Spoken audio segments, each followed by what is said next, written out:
I think the conference was very good. I think every year it keeps getting better, meeting new people, a lot of networking. So I think it's the type of people that are starting to come, as well as I see a lot of more locals are coming as well, and talks to the local content. People want to know, people want to attend.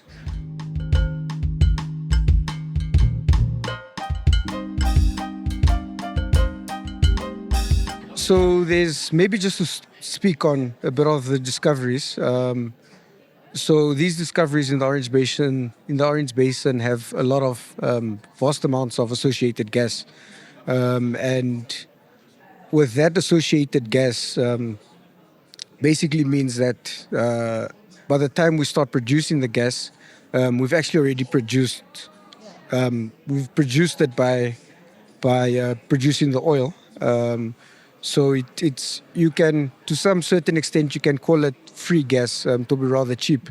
We do understand that most of this gas will be reinjected probably for a couple of years until we do start producing it. However, what we do need, we need to make sure that the infrastructure is available. So this is where the likes of Namport come in,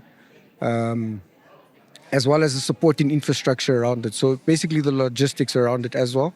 This is where Namport comes in, especially I think they're the backbone of this. And then we need to make sure our legislation in terms of gas is there, as well as a gas master plan. That's probably the most important thing.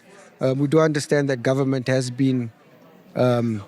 started with it, or started looking for advisors, etc., for that gas master plan. But I think that will be the biggest, the most important factor. So the gas master plan, which will speak to the infrastructure, and then actually putting that infrastructure in place for that.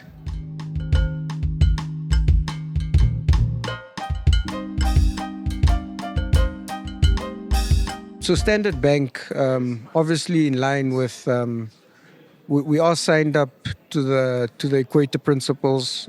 We do believe that, at some day the world will need to go green to preserve, the world in general. However, we do also understand the importance of that S in ESG, so the social part of it. And I think, with that being said, we believe that Africa does need to make use of its gas resources in terms of energy security.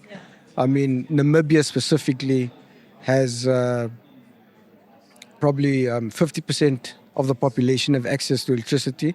For a population of 3 million, for me personally, that's unacceptable. And also we import most of our electricity / energy as well. So we do believe in that S component. However, we are signed up to the Equator Principles. Like I mentioned, we do have a climate change policy that's available on our website. That's I think this year it's getting renewed, so it gets renewed every 3 years. And we do believe that we're in line with our clients. Our clients being the big oil and gas companies, which are now you call them integrated energy companies. You look at the likes of Total, they changed to Total Energies, Qatar Petroleum changed to Qatar Energies.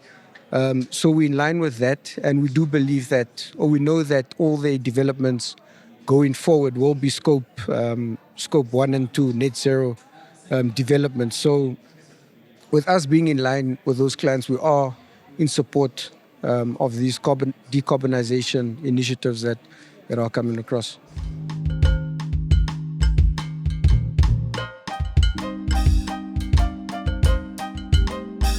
I think in that session, Honorable Veiko Nekundi was one of the panelists. He actually, to be honest, he stole the show. It was quite important to have someone like him. I mean, if you're talking around road, rail, port infrastructure, he is the line minister for that.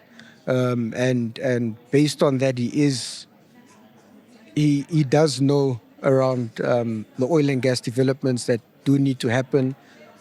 He publicly stated that he's been pushing those relative or those necessary stakeholders that do report into his ministry around this, and they are having plans around that. I mean, we had the CEO of Namport on the panel as well, Mr. Kanime. They're ready to go. However, the biggest thing for me on that is that he did emphasize on the importance of collaboration between private and public sector, and he also mentioned that less talk, more action. So they are quite ready. They're in line with everything that needs to happen. And then obviously for us as a bank, we are prepared to support the sector as well.